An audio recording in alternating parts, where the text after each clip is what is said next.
Honorables députés, messieurs, mesdames les ministres, mesdames les députés, vous tous en vos titres et qualités, je vous salue. Et je vous souhaite aussi la bienvenue à la ville de Bruxelles. Je ne sais pas si on vous a déjà souhaité officiellement la bienvenue. Vous êtes ici sur le territoire de la ville de Bruxelles. Et au nom du bourgmestre, même s'il est un peu tard, la conférence a déjà bien débuté. Eh bien, je me permets de vous saluer chaleureusement et de vous dire qu'à Bruxelles, vous êtes tous chez vous. Parce que Bruxelles est une ville cosmopolite, riche de ses 184 nationalités et communautés. Et nous sommes heureux d'avoir ce forum qui se tient sur notre territoire parce qu'il correspond aux valeurs qui sont portées par la ville et plus particulièrement par le bourgmestre.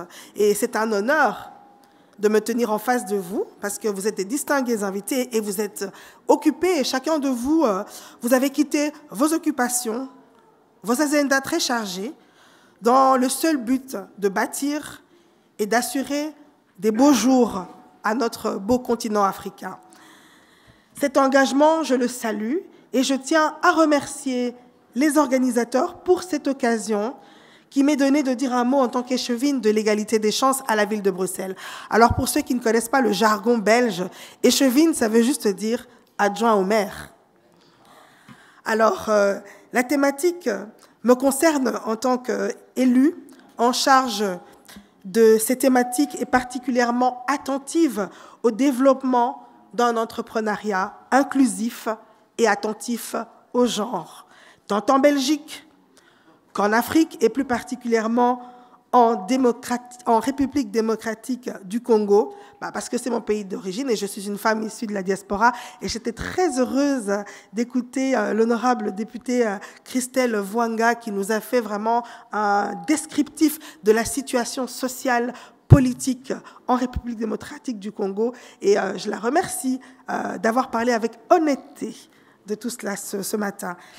J'évolue, moi aussi, dans un monde qui est largement masculin et qui ne reflète pas toujours le kaléidoscope de couleurs et d'origine de la population bruxelloise. Comme je vous le disais, Bruxelles, c'est 184 cultures et le monde, c'est 52% de femmes.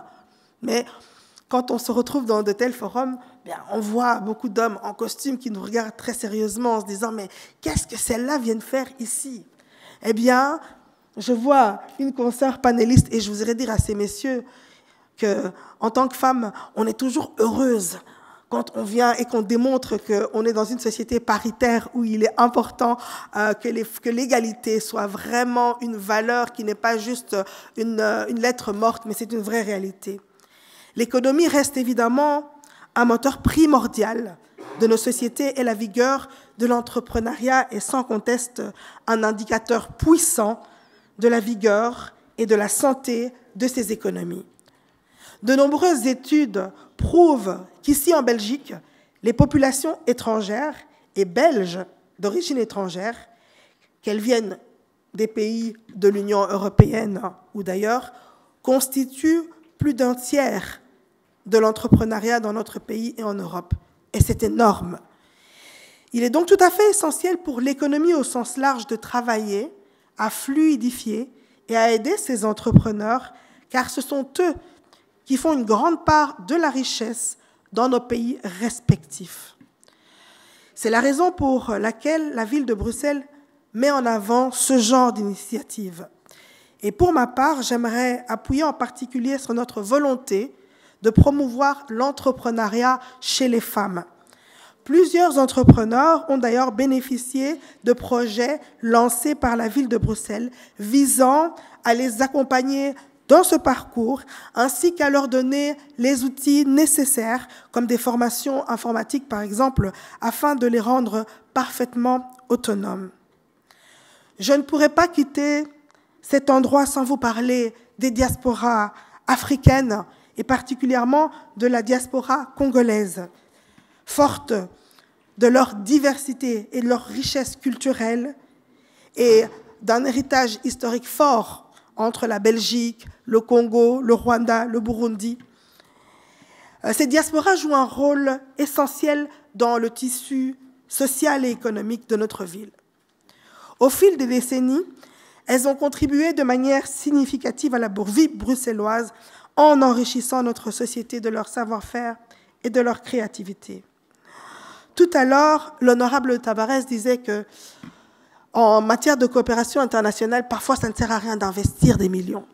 Et nous, à la ville de Bruxelles, on s'est rendu compte que la plupart des diasporas ont envie de travailler avec leur pays d'origine. Alors, ce qu'on fait, c'est qu'on travaille en partenariat avec des associations qui ont un ancrage fort sur notre territoire et qui font des projets avec le Sud. Je peux vous citer, par exemple, la Guinée. On a beaucoup de ressortissants d'origine guinéenne sur le territoire. Eh bien, on travaille avec des associations locales en Belgique, qui vont par exemple construire des puits dans des villages, qui vont donner des formations informatiques à des femmes en Conakry. On travaille aussi avec des associations congolaises ici à Bruxelles, qui vont travailler avec les femmes de Kinshasa. Par exemple, Madame Wanga ne me contredira pas, je sais qu'il y a une grande effervescence de tout ce qui est femmes maraîchères. Alors on forme ces femmes en entrepreneuriat. On leur donne des formations. Comment gérer un petit commerce, comment faire un emballage très beau, de sorte que quand tu vas avec ton produit au marché, tu l'écoules facilement. On envoie des étiqueteuses pour que ces femmes puissent fabriquer de belles étiquettes. On travaille avec des ingénieurs agronomes qui les forment sur la manière de faire un champ pour dépenser le moins de graines possible avec un petit lopin de terre. Donc c'est vraiment pour dire que nous sommes conscients qu'il est essentiel de travailler avec les diasporas ici en Belgique, sur notre territoire, pour travailler sur des projets au Congo. Je ne sais pas si certains d'entre vous avaient vu de la visite du roi au Congo, à Panzi. Quand il était parti à Panzi, il a inauguré je pense que c'était un bloc opératoire de la clinique du docteur Mukwege. Eh bien, ce bloc opératoire avait été financé par la ville de Bruxelles au travers de son hôpital Saint-Pierre. Pourquoi? Parce que pour nous, il est essentiel de travailler également sur le domaine de la santé. Quel est notre partenariat avec Panzi depuis plus de 10 ans? Certains médecins viennent de Panzi pour être formés ici à Saint-Pierre. Et qu'est-ce qu'on a mis également en place? Une formation de certaines infirmières de Saint-Pierre qui sont parties plusieurs mois à Panzi pour former les infirmières, parce qu'il est essentiel également qu'on puisse travailler et interagir sur le domaine de la santé. Ce sont des petits exemples de petites politiques locales que nous exerçons ici en Belgique. Et je pense que ce n'est pas des millions qui sont dépensés, mais ce sont des budgets qui permettent aux populations de bénéficier de certains avantages qu'ils n'ont pas. Et depuis quelques mois, depuis le mois de décembre 2023, la ville de Bruxelles a inauguré son premier centre culturel congolais ouvert aux cultures africaines. Et cette initiative a été menée avec le soutien de notre bourgmestre Philippe Claus et de l'échevine de la culture. Pourquoi? C'est pour offrir à la diaspora la possibilité de se réapproprier de son histoire, tout en permettant au reste de la population de découvrir les richesses des cultures africaines. Le centre se positionne également comme un soutien essentiel pour les artistes africains et africaines, en créant un espace inclusif et vibrant pour la diversité culturelle. Voilà, je ne voudrais pas monopoliser la parole, mais je voulais vous expliquer en quelques lignes l'apport de la ville de Bruxelles pour les diasporas. Et c'est donc sur ces mots que je voudrais vous remercier toutes et tous pour cette attention, et je vais conclure ce partage en vous souhaitant d'excellents travaux.